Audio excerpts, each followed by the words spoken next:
নবম শ্রেণী সূচকের গুরুত্বপূর্ণ একটি প্রশ্নের সমাধান নিয়ে আজকের এই ক্লাসে তোমাদের স্বাগত।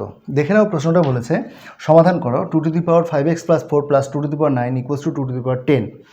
এইরকম অঙ্কের সমাধান করতে গেলে প্রথমে ঘাবড়ে যাওয়ার দরকার নেই, কীভাবে সমাধান করতে হবে বিষয়টা জেনে রাখো ভালো করে।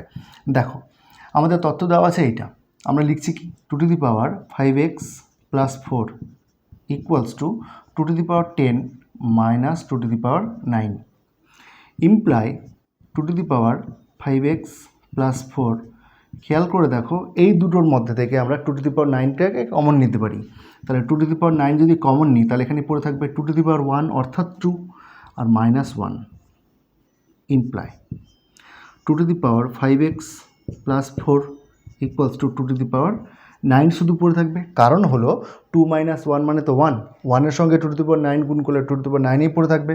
তাহলে এইখান থেকে আমরা দেখলাম 2^5x + 4 = 2^9, অর্থাৎ এই যে সমীকরণটা আমরা পেয়েছি এইখানে কিন্তু নিধান দুটো সমান, তাহলে কি ঘাত দুটোও সমান হবে।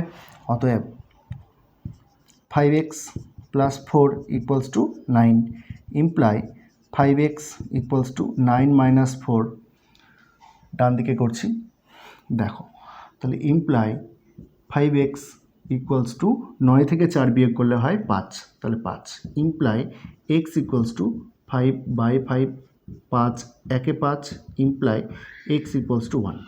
তাহলে এই প্রশ্নের সমাধান হলো x = 1। তাহলে আজকের মতো ক্লাসটা এখানেই শেষ করছি, দেখা হচ্ছে অন্য কোনো একটা ক্লাসে। ক্লাসটা কেমন লাগলো জানাতে কমেন্ট করো, চ্যানেলে নতুন হয়ে থাকলে সাবস্ক্রাইব করে সাথে থেকো।